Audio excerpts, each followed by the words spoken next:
Hi, everyone. Thanks very much for taking the time to attend our webinar today. My name is Andrew Fife. I'm the VP of Marketing here at SciCode, and I'm here with two great speakers, Tony Lohr and Ronan Slavin. We're here to talk about a really important topic, which is emerging frameworks around software supply chain best practices. There are a number of different ways to think about how one should secure their software development lifecycle, but there's been a big change in the market recently, and that is the increasing prevalence of attacks that are targeting the software supply chain itself. And that's a relatively new threat, and hence there are new emerging standards for which we should consider. Two of the most interesting ones, in our opinion, are Google SLSA and NIST's Secure Software Development Framework. So that's what we're here to talk about today. Next slide, please. And as I mentioned before, we've got two great speakers, Tony Lohr, who is a developer advocate and evangelist here at SciCode, and Ronan Slavin, who is our CTO and co-founder. Tony? Thank you, Andrew. I've been a developer for pretty much my entire career and have recently gone to supply chain security, and for that reason I'm looking forward to presenting the following material today. And I'll introduce myself as well. Hey everyone, I'm Ronan Slavin. I'm the CTO and one of the founders here with SciCode. A bit more in security in my past roles, both in offensive security as well as building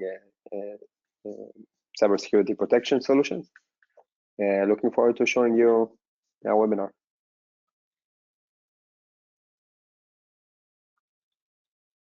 So our agenda today is going to be an introduction and a demonstration of the rise of supply chains attacks in software, as well as an overview of the NIST SSDF, Google SLSA, a comparison of these two frameworks, our coverage of gaps that do exist within these frameworks, and a demonstration followed by QA.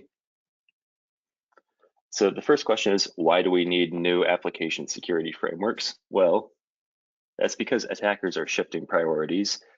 Rather than attacking production apps directly, we have found that there's been a rise in software delivery pipeline attacks or attacks of developers themselves.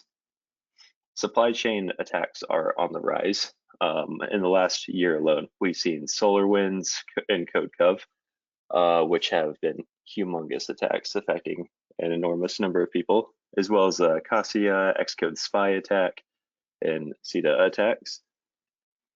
By 2025, it's predicted that 45% of organizations worldwide will have experienced an attack on their software supply chain, which is a threefold increase from 2021. In other words, we're expecting these forms of attack to continue to increase. And that brings us to the NIST SSDF, or the Secure Software Development Framework. This framework was instantiated by an executive order this last year, around May, and it coordinates several federal agencies, including NIST and several others that I'll get into momentarily, to develop brand new standards. This framework is designed to solicit input from the private sector, academia, government agencies, and others to compile ideal guidelines for organizations to defend themselves, and its compilation of existing tools.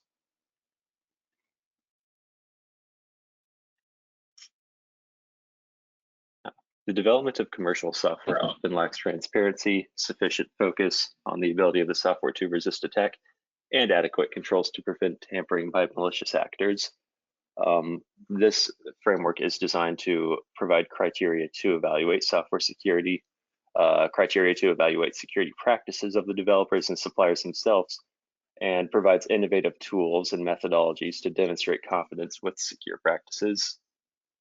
So this executive order came with a pipeline. Obviously, this executive order was issued. We have since solicited input from the stakeholders. There has been a definition of critical software published, as well as recommended guidelines for minimum standards for vendor testing of software source code. and we've also seen preliminary guidelines for enhancing software security emerge. In addition, we have seen pilot programs identifying Internet of Things cyber and secure software development practices and labeling programs emerge. We are expecting to see additional guidelines, including a review and update of procedures, occur very soon. The guidelines that we are seeing are coming out very iteratively, and the guideline and framework itself is to be compared to an ongoing conversation. So NIST has consulted with the National Security Agency, the NSA, Office of Management and Budget, Cybersecurity and Infrastructure Security Agency, and the Director of National Intelligence to define critical software. The importance of defining critical software is determining what the intended scope of this guideline does cover. And as such, NIST has recently released documents to enhance software supply chain security among these federal agencies. NIST SP 800-161 was released very recently in response to Section 4C, which is the guidelines for enhancing software supply chain security. And we are expected to see multiple iterations of each of these documents come out very shortly.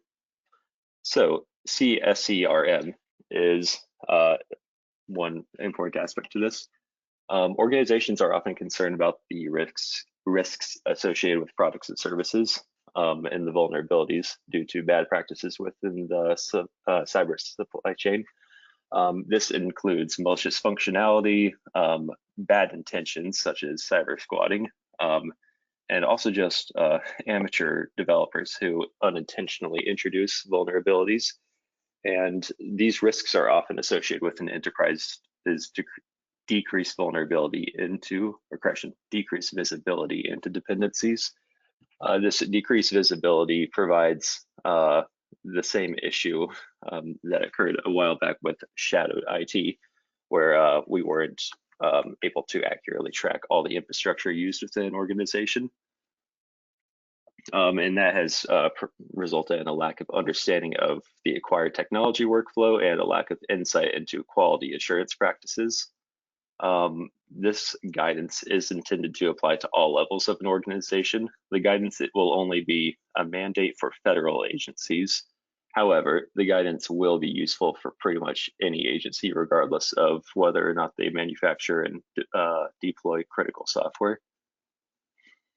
An additional task important here is to create cybersecurity labeling for consumers. This labeling is supposed to be useful for every consumer, be it developers who are wanting to integrate a particular service into their architecture, or a grandma who's just figuring out what web browser to use. It's very broad and should be able to be useful by everyone. NIST has taken into account existing consumer product labeling programs as it considers efforts to educate the public on the cybersecurity capabilities of these devices and development practices. And in accordance to the executive order, NIST plans to produce a final version of these criteria by February 6, 2022, which was just a few days ago. The cybersecurity labeling for consumers is designed to encourage innovation and manufacturers' consumer-oriented Internet of Things and software security effort, which will also leave room for changes in technologies and the security landscape. This guideline is designed to be practical and not burdensome to manufacturers and distributors, and usability is the key consideration here. These guidelines are designed to build on national and international experience and allow for a diversity of approaches, so long as they're deemed useful and effective for consumers. It is not inaccurate to say that these NIST guidelines are descriptive rather than prescriptive. And there is a draft of a baseline criteria for consumer software cybersecurity labeling, which is not entirely complete yet, but it does establish a baseline of technical criteria to inform the responsibilities of consumer software providers as well as their labeling guidelines. This also works to provide criteria on how cybersecurity related risks and attributes could be represented and how labels can be tested for effectiveness. Most importantly, though, is determining how a public can be educated about these labels and their meanings. So the NIST SSDF contains 5 main objectives in this critical software security measures. The first objective is to protect executive order critical software and software platforms from unauthorized access and usage. Objective 2 is protecting the confidentiality, integrity, and availability of data used by executive order critical software and software platforms. Objective 3 is to identify and maintain these executive order critical software platforms and software deployed to these platforms to protect this software from exploitation. The main way that this is done is by creating something like a software bill of materials. One particular example for this would have been especially useful is within the Log4j vulnerability that came out recently, or was revealed recently. This software bill of materials would have prevented organizations from being unaware that they had a dependency that was vulnerable to this particular attack. Objective 4 is quickly detecting, responding to, and recovering from threats and incidents involving executive order critical software and executive order critical software platforms. Establishing a contingency plan is critical for this particular point. And the last objective is strengthening and understanding the performance of humans' actions that foster the security of executive order critical software and software platforms. Human error is always going to be the weakest link when it comes to security, always has been, always will. So the best thing that an organization can do is train their personnel to understand the risk. NIST's risk severity schema has also come out in response to this. Agencies should also have and follow a defined assessment and risk scoring methodology. The documentation requirements should be incorporated into existing relevant supply chain risk assessment policies and procedures. It is important to also note that risk characterized as level 3 and above is considered substantial risk, thus requiring mandatory information sharing. And this is only mandatory for federal agencies.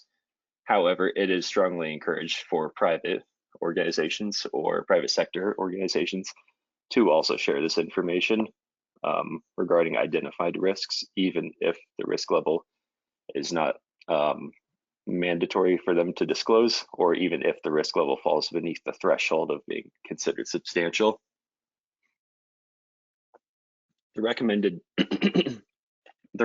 minimum standard for vendor or developer verification of code includes several well-established industry practices. One of these is static analysis, or SAST, which reviews for hard code secrets and uses a code scanner to look for these top bugs.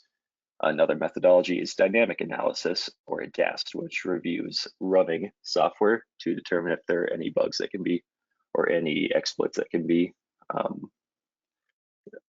utilized within that. Threat modeling helps identify this key or potentially overlooked testing target as well. Checking included software with a software bill of materials is also a recommended minimum standard for vendor verification of code. And lastly, but perhaps most importantly, is fixing critical bugs that are uncovered. If the process is not iteratively improved slowly and over time, then there is no way for an organization to prevent the same mistake from happening over and over again. The key practices from the NIST SSDF include preparing an organization, protecting the software, producing well-secured software, and responding to vulnerabilities. That takes us on to Google SLSA. Google SLSA is quite a bit different, and it is originating entirely from private sector. The goal of SLSA is to improve the state of the industry, particularly open source, to defend against the most pressing integrity threats. Just because it is intended for open source, though, doesn't mean that every organization will not benefit from this particular framework. SLSA has 4 different levels, levels 1 through 4. SLSA level 0 is more of a tongue-in-cheek description of no guarantees. of no guarantees or anything like that to demonstrate the software's integrity. SLSA level 1 means that a build process must be fully scripted, automated, and generates provenance.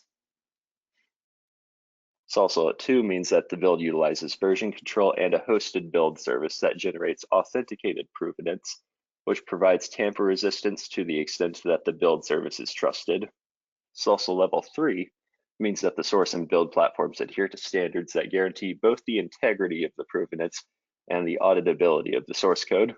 Significantly stronger protections against build tampering versus the lower SLSA levels are provided by preventing specific classes of threats, such as, for example, cross-build contamination. And SLSA level 4 entails a 2-person review on all changes, as that is an industry best practice for identifying issues, and it also helps prevent malicious insiders from committing malicious code. I'm sure we could think of several examples of that. Reproducible builds are not strictly required, but are recommended as they provide many auditability and reliability benefits, and this gives end users of the software a high degree of confidence that the software has not been compromised. There are many points where a where the source integrity or build integrity could be compromised throughout the SDLC. Many points, unfortunately. And that is why there are 5 categories of SLSA requirements designed to mitigate each specific type of threat. There are source requirements, build process requirements, provenance generation requirements, provenance content requirements, and common requirements. The SLSA framework is designed to be a milestone system. Moving from one level of SLSA to a higher level of SLSA indicates a strengthened, more mature level of cybersecurity. Source requirements entail a repository being version controlled, having verified history, being retained indefinitely, and being 2-person reviewed. At SLSA level 3, this retention does not have to be indefinite. It only has to be for 18 months. However, it is encouraged for this source to be retained indefinitely. Build requirements include ensuring that the build is scripted, uses a build service, is utilizing an ephemeral environment, is isolated, parameterless, and hermetic. What this is basically saying is that a build is only declared once, does not have any manual commands other than a single one that might be run to invoke the build. And there are no possibilities for parameters to be injected, which could result in build tampering. You might notice that reproducibility is actually not required by SLSA because it is not possible in every case for bit-by-bit reproduction or bit-by-bit output to be produced for each build that is the same. Builds that cannot meet this standard, though, must provide a justification as to why this doesn't have to be made or why this cannot be made. SLSA provenance requirements entail these provenance being available so that it's actually meaningful, authenticated so that it is reliable, and it's service generated and non-falsifiable so that it's actually meaningful.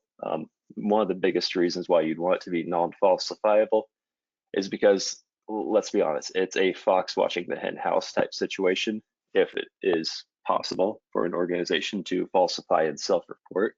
It's a situation where, unfortunately, there is an incentive to be dishonest. So removing that incentive not only increases your organization's integrity, but it increases consumer trust in your provenance. And it is also important for this to be dependency complete, particularly if it is possible, one should include a software bill of materials, particularly for the highest level of SLSA. The provenance content needs to include the artifact, builder, source, and entry point. And it also needs to include all build parameters. This information is imperative to actually providing meaningful content or meaningful provenance content to an end user. Suppose that a builder downloaded an example 123 tar.gz, extracted it, and ran a command resulting in a file with hash 5678, then the provenance might resemble this. This URI here is the download, and the invocation is identical to it here. This materials output right here is key because this shows exactly what was used to generate this provenance. Lastly, we have common requirements, and these are required at the highest level of SLSA, but they are absolutely necessary. Curiously, NIST 800-53 is actually shouted out directly here.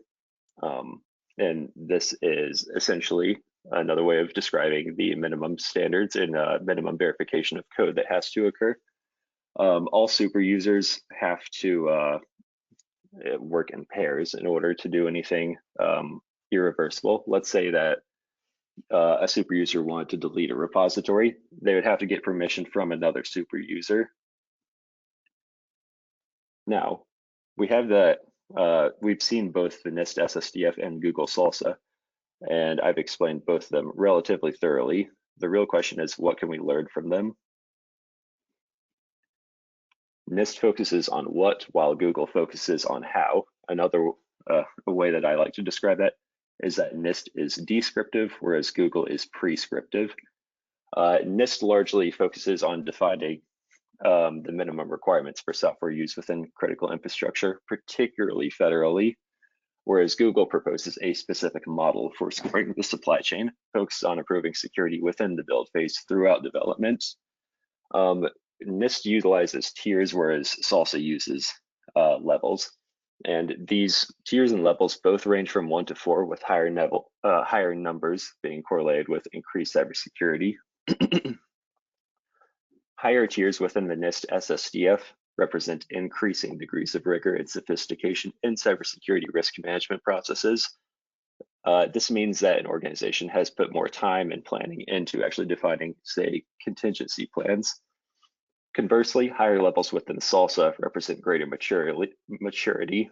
Higher levels of SLSA, or correction, each level of SLSA acts as a milestone towards the eventual goal of achieving SLSA 4. In other words, organizations should aspire to hit the highest level of SLSA.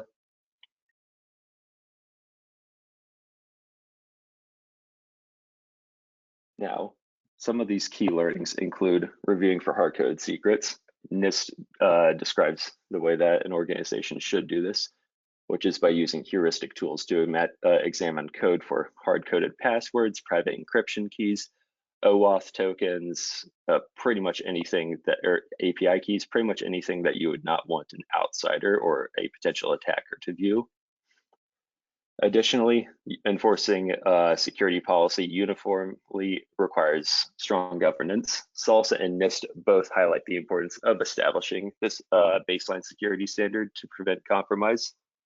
SLSA common requirements largely cover this fact. The super users clause in particular, and the security, which is actually identical to NIST 800-53, provides security and privacy controls for information systems and organizations. This entails a substantial amount of guidance, including access control, awareness and training, audit and accountability, assessment, authorization, configuration management, and significantly more information than I could possibly convey in the short amount of time I have this audience. Detecting and remediating misconfigurations is also a key here. NIST describes configuration management within its guidelines, which entails maintaining not just an inventory of the software that's used, but also maintaining an inventory of system configurations. And this includes everything from hardware to software to firmware to documentation. Enforcing these security configuration settings for IT products helps prevent issues such as misconfigurations, can partially help mitigate code tampering, and can also help eliminate configuration drift. As I mentioned, reducing code tampering risk is also one of these keys. SLSA has within 2 of its categorical requirements, guidance on reducing this harm. By enforcing source requirements, including 2-person review, code tampering, and malicious code pushes can be identified, caught, and mitigated before ever actually entering a deployment environment. Enforcing build requirements, including ensuring hermetic builds, which do not take parameters that could possibly be used to botch the code, and utilizing code signing help ensure that only the intended users are using a source control management system. Now, even as complementary frameworks, SLSA and the SSDF do not cover everything that should be done to mitigate risk. For example, there is no guidance on identifying suspicious behavior in code leaks. Source code is a software company's intellectual property. If that is lost, then, well, there really isn't too much of a value that the company has outside of that. Despite that, neither NIST nor the Google frameworks address this need. SLSA suggests preventative measures and suggests implementing protocols that will make it less likely for this kind of issue to occur, whereas the SSDF suggests to have a contingency plan in place. However, there's actually no direct guidance to identify where leaks are coming from, or even to mitigate them once they have occurred. Our solution is to provide defense in depth and to slow down attackers with layers of protection, enforcing least privileged access across all DevOps tools with strong governance will take your organization quite far on this front. Hardening configurations and including strong version control policies, using trusted component registries, and providing password and key rotation frequently helps improve the strength of these configurations. Verifying the integrity at every stage, which is to say using handshakes between the different stages of the SDLC, also helps ensure that no code tampering happens between these different stages. Centrally managing policies consistently across tools, teams, and phases of the SDLC helps ensure both strong visibility and that there are no issues that crop up that go unmitigated. And none of these tools, however, are useful if they aren't used. So the most important part of this is to audit thoroughly and audit frequently. An organization cannot overlook their basics. In addition, anomaly detection is an important part of reducing this risk. There are many kinds of anomalies that can occur, including anomalies in access. For example, if a user accesses a repository that they have never used before, a few weeks before they are about to quit, that could be considered suspicious. And additionally, anomalies in configurations, such as configuration changes in IAC or provisioned infrastructure, could be suspicious. These changes are supposed to happen very infrequently, so using tools such as, say, critical code monitoring can go quite far in this category. Anomalies and commits, such as deviation from defined workflows, contributions from code a developer has never touched before, or even commits that don't match an organization's pre-commit hooks, or have the wrong prefix, could be indication of an anomaly in a commit. And anomalies in developer behavior also may be considered suspicious. Commits outside the user's normal working hours, peer review from non-developer accounts, and changes in work patterns for employees leaving the company could all be considered suspicious and anomalous. And here we have Ronan Slavin, who is an expert using Cycode's knowledge graph to diagnose issues such as the anomalies I've described here.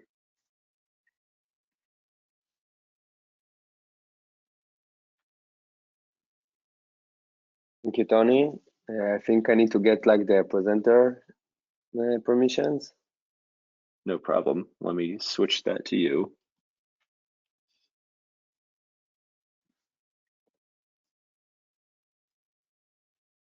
Cool. Let me know if you have it. Yeah, I think I do. Hopefully Awesome. everyone can see my screen. I sure can. Okay, so thanks Tony for this introduction to the SSDF and to the SLSA framework. lots of things going on right now in this area, and it's interesting to see sort of the attention that this specific area of security is getting right now. So I will show you like a quick walkthrough of the Cycode platform and how it helps with the various issues raised by these frameworks. Basically, to understand how Cycode works, so we connect with the existing tools that our clients use. These are divided into the different stages of the SDLC. Obviously, to secure the process, you need to secure each and every station and to connect to it. So we start with the source control, where you manage the distributed work on your source code and where the source code sits. So we support both the SaaS and on-premise tools. Then usually you would have a build tool that is connected to the repositories that you have there. So these tools on specific events would trigger the build process, and eventually will create binary images that you will store in a container registry or artifact, depending on the product you use. And then finally, you would have your production environment that's pulling from these container registries, executing these binaries, and this is your production environment. So this is what we call data sources. We connect to these and we analyze them, and we help secure them. Other than that, we have integrations that is more in the alerting and issue tracking realm that are used to consume the data from the platform and operationalize it within the organization. So if we narrow on the things that SLSA and SSDF talk about, so we have our out-of-the-box policies that address many of the issues that are raised there. The first one is access. Both frameworks talk about having least privilege access within the tools that you use and strong authentication to the tools. So this is the first thing that we look at, and we have policies around that. Then once you secure the access, you have this first layer of security set. We move on to the next one, which is securing the usage of the tools themselves. Each of these tools have configurations that you should be aware of, and they have a secure way to use them. So we look at all the different configurations that exist in this area, whether it's the tool configuration itself or specific projects or specific repositories within the tools.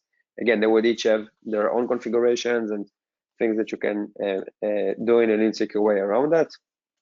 Then we have this whole secret sprawl problem that is something that is relevant to all the pipeline, to all the tools that you have. Secrets could leak through any of these tools, and there are secrets to connect between the tools themselves. So we have a secret detection engine that we use across the tools that you use in the pipelines. Then we look for leaks that might expose your organization, which, like Tony mentioned, is not something that the frameworks cover. We do infrastructure as code scanning to check the security of your code, which is more addressed by the SSDF when they talk about vulnerabilities. It's not vulnerabilities in code, but it's an insecure way to create infrastructure through code, and it's something that you need to have automated as part of your process. And we audit the activity around the tools. Again, obviously, audit is something very important to any product that we want to secure. So we look at the activity, and we have some capabilities in that area. So obviously, each of the policies you can drill down and see the different rules that make the policy. You can exclude specific issues or repositories, and again, tailor suit it to your organization. Then when we detect an issue, we show it here in the violation side, where you can navigate between the different categories. So I'll start with the access. Again, very relevant to both frameworks. So first we detect whether you're not enforcing strong enough configuration, like enforcing two-factor authentication at the organization level. But we can also tell you which individual users don't have two-factor authentication enabled. And then we move to the stronger control of having least privilege by looking at each user's permission, correlating it with their actual activity, and trying to identify any excessive permissions. So for example, if a developer is not committing to a repository, this would be excess permissions for us. and we also help remediating it through the platform. Moving on, we have the insecure configuration part, where we look at the tools that you use. Again, each of these tools has configuration that you need to define. It's even on a per repository level. So we look at this configuration and we'll help you with governance over them and securing them. So for example, for SLSA, we have a 2% review demand. In order to do that, you would want to harness the branch protection rules. That is a mechanism that exists in every source control tool. This is something that you need to enable on a per repository level. So if it's not, we can detect it and we can help you set it on through our platform as well. Moving down to these branch protections, they have more fine-grained controls that you can decide on, like whether you require reviews. So if it's not set, we can detect it as well, and again help you with remediating it. If you move down to commit signing, we can detect you whether this is enforced in your repositories or not. And then if we look at the tools that are down the pipeline, eventually the build tools, that is also like one of the things that that SLSA focuses. So using them in a secure way will allow you to first of all to secure them, but also like to generate provenance in a more secure way. So we look at policies that are related to that, and again are defined on a per repository basis. Then the next part would be the secrets. Like as mentioned in the SSDF, this is something that you will need to show that the product is free from. Aside from the fact that having secrets exposed in the history exposes the system that they are supposed to control. So here we show you an aggregated view of the secrets that our platform detected. We scan secrets both in the commit history of all of your repositories. We scan it in public activity of our developers, in build logs, in Kubernetes clusters. And what we do is we apply tags for each detected secret, and we allow you to slice and dice on these tags. So let's say I want to see just the publicly exposed secrets. I can filter on that. If I only want to see the ones in my organization, I can filter on that as well. Same if I want to see it on a specific repository scope. These are all tools that that the platform support. And again, are meant to help handle the risk of secret exposure. Then because secret is very tightly coupled to the developer workflows, so we also integrate with the pull request mechanism, so that whenever a developer creates a pull request, if we detect a secret, we comment in the pull request itself, letting the developer know that we found a secret and they should remove it. And we also, assuming our clients want to, we enable an option for the developers to communicate back to us. So they can simply uncopy this hashtag back to us, and we would react accordingly if we need to change the status of our check or free the pull request. Then the sort of the next aspect, which is addressed by the SSDF, is not having vulnerabilities, where to us it ties to the infrastructure as code and creating the secure configuration itself. Also here we have the integration with the pull request mechanism. And finally, we have the audit piece, which not only audits activity around the tools that you have. So, you know, whether whenever permissions were changed or repository was created or deleted, but can also detect things that directly impact the security of the pipeline, the security of the controls that you would need. So for example, if someone deletes branch protections, probably they were there for a reason. And if someone deleted them, might indicate on malicious activity or might detect even on a mistake that you would want to change before you deviate from the standards. If someone uses admin permissions to merge code that didn't fail, that failed status checks, or maybe it was your SaaS that was failing, or some security controls that should have passed, and you would want to know that these actions happened and that the status checks that failed for a reason, and address it, understand why it happened, and address it.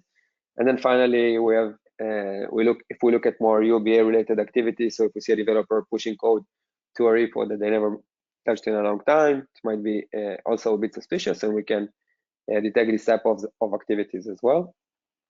And then finally, what we did is we built this knowledge graph that gives you an end-to-end view of the assets and the items that you have within your pipeline. So you could use this to analyze and understand the activity and actions that are going there. So, for example, if I have let's say I want to see all the commits that I have, so I can filter on commits. I can select which column I want to see. Let's say I want to see the message, and I can also see the relations that I have to that. So I can move on to see like to which branch these commits were made, and I can continue to drill more, see in which repository. Then I can filter on specific repository that is interesting to me, and I can build policies around any of the columns that you see here. So let's say I only want to get the commits that in the message contain the word psychode. This is a policy that I can create using the graph, and I can look at maybe these commits that are more interesting to me and understand the activity around that. And then I can also understand their effect on the rest of the pipeline. So which one of them triggered the build workflow, and then down the line, which of these workflow even deployed an artifact or things like that. If I try to narrow on SLSA, so for example, it would be interesting to me to see which repositories I have, and again, repositories would have branches, and I would expect that the main branch would have branch protections. So I can also build a query around that. I can check like which one don't have. Then I can look at this, address this as well. So that's the demo I wanted to show. I'll pass it back to you, Tony. Okay, thanks very much for that great demo, Ronan. So Ronan Absolutely. and Tony, we do have a handful of questions that have come in, so we can get started with those. But to everyone else there that's listening, please feel free to ask any questions through the chat box that you have now. And I'll start with, well, so first, before we jump into these, there were a couple of questions that came in specifically about making this content available. And yes, we are recording this presentation, and we will email a link tomorrow to be able to view it on our website when it's published there tomorrow. So yes, we'll make this content available for you to watch again at any time that you like. Then the first question that came in here is, when will NIST be enforced? I don't know that. Tony or Ronan, either of you guys know when NIST will be enforced? So enforced is a bit of a relative question, but the thing about NIST is, at least the guidelines that they provide, is it's really not prescriptive guidelines. It's more or less a description that federal agencies are expected to hold themselves to. The way that will be audited, though, will be presumably pretty inconsistent. I imagine that, say, oil pipeline infrastructure or software that supports oil pipelines is probably first to be audited, just on sheer principle of the Colonial Pipeline cyber attack that happened, that actually basically snowballed into these guidelines being issued. But as of right now, I don't believe that there are concrete plans of actual enforcement happening, at least not until after May 13th this year. Okay, and then just to clarify, a lot of the audits that would happen in the private sector would be voluntary audits, right? NIST That's is correct. on federal agencies, so enforcement would be, and mandatory audits would be in federal agencies. But I think the point is that NIST provides interesting information to think about. What should I do to secure my own pipelines, or something to learn there. Precisely. The guidelines are good for everybody, but the enforcement will only be for federal agencies. Okay, and then Ronan, curious to get your take on this question, which is, how do you see the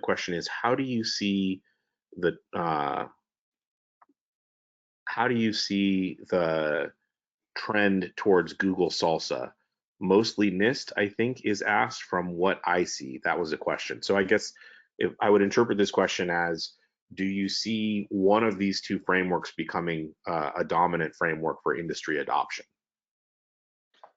So I think it's like Tony mentioned, the frameworks are complementary. I think what SLSA did really well is tackle this entire issue of provenance.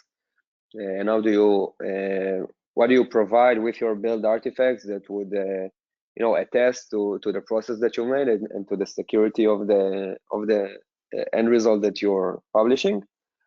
So they go hand in hand, right? Like in the NIST, when they talk about provenance, it's almost equivalent to saying SLSA's definition of provenance.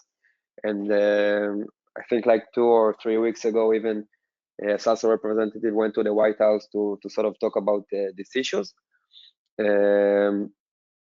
So I guess like the short answer would be both, where SLSA would be the source of provenance, and the items that are defined in SLSA will be used to provide it. And this will be like the guiding framework that organization will work and adhere to. Ronan, there are a couple of other frameworks that are out there that are older, like OWASP has SAM, and NIST has previous guidance that was, issued about cybersecurity, before SSDF. Do you think any of those are relevant today? I think the ideas there are relevant.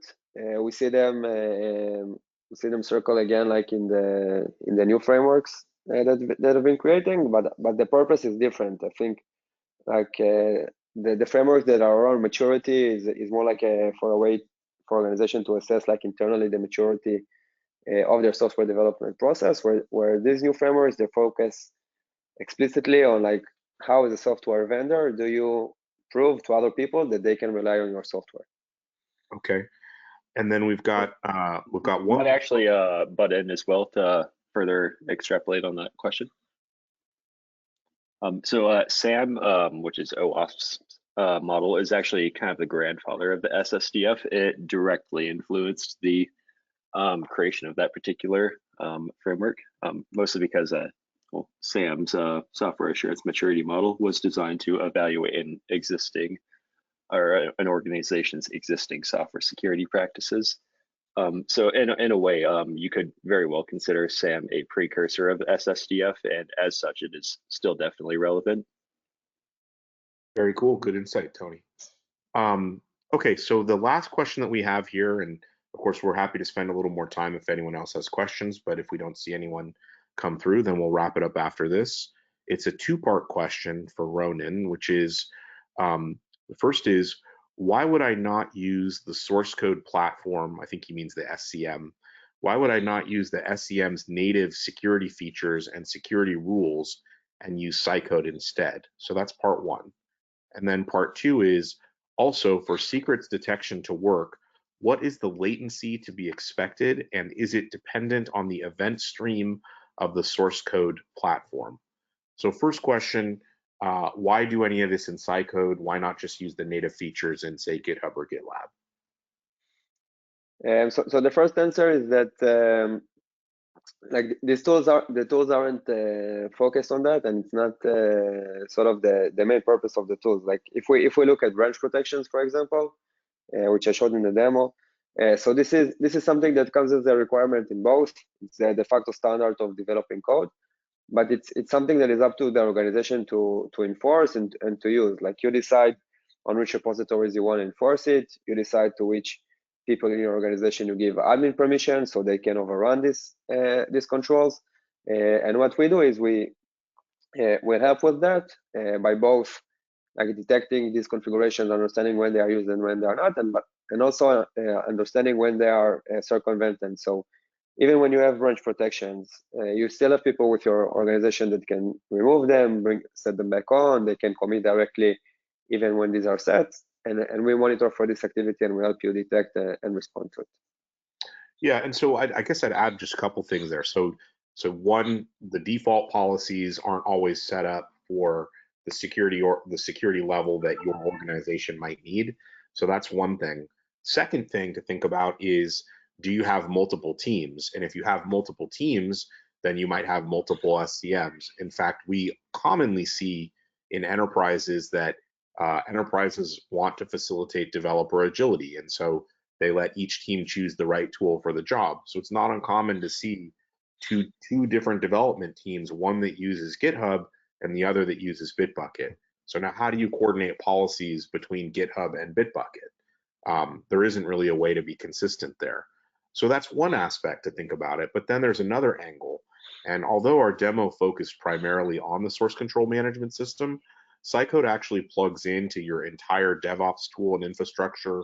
I guess we call it a supply chain. So in addition to coordinating your security policies across your SCMs, you also want to think about how do I coordinate my security policies across my entire SDLC to include things like your build tool. Maybe it's Jenkins or CloudBees or Circle.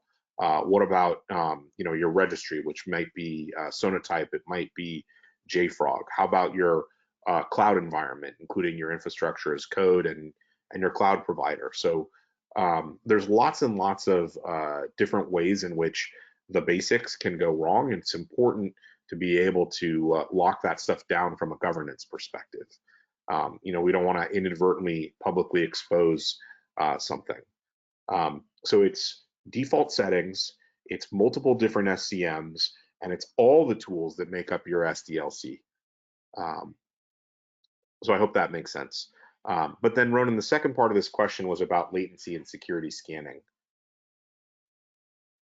Yeah, so eventually the latency affects developer agility. You want to give this feedback to developers in a timely manner.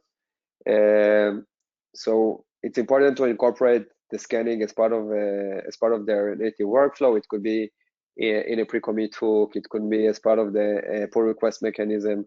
And when you do it in this way, usually the amount of code changes is not huge, and therefore the scanning would be rather quick, and the developer will get the feedback in a timely manner. Awesome. We did get two more questions while we were answering that one. So the next question is, Ronan, do you have any suggestions regarding products that can be used to verify components in the registry?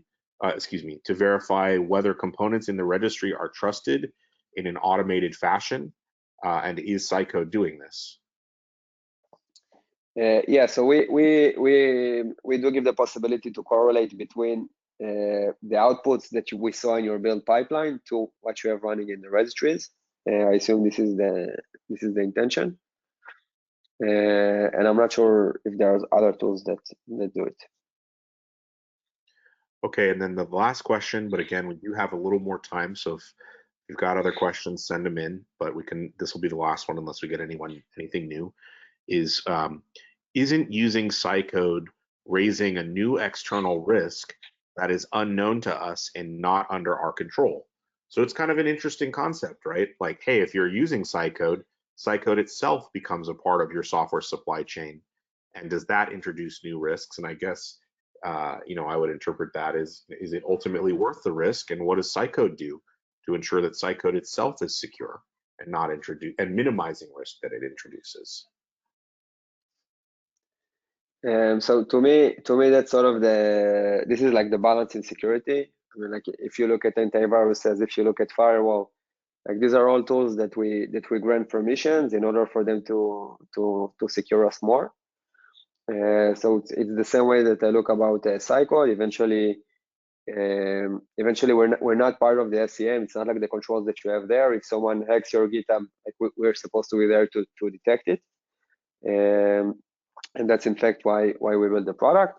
For us, obviously, we take security very seriously. We go through audits ourselves, whether it's SOC or ISO, and we have a very strong controls around development processes. Obviously, we use the platform ourselves. Cool, thank you. Well, we don't have any more questions, so we'll go ahead and, oh, I take that back. We just got one right now. The question is, can be cyber SCRM integrated as a part of security risk management itself? why the need to have a different entity? I'm not entirely sure I understand that question. Can cyber SCRM integrated as a part of security risk management itself? Why the need for a different entity? I think that is referring to a part of the NIST guidelines. So the cyber SCRM does not actually fit within the SSDF. It is something different. It does bear a part into the lens by which you should view the SSDF, but the recommendations provided by it are ultimately not within the scope of what the SSDF covers. Okay. Well, okay. So that, I believe, is our last question. So I think we'll go ahead and wrap it up. Thanks everyone for joining. Tony, Ronan, any closing remarks? Just want to say thank you everyone for attending and hope you enjoyed. And yeah, sorry to interrupt you, Ronan. No, sorry to interrupt you, Tony. Yeah, and just to add, if you have any more questions or interested in learning more, feel free to reach out. We're always happy to discuss these issues. Thanks everyone. Have a great day. Bye-bye. Take care.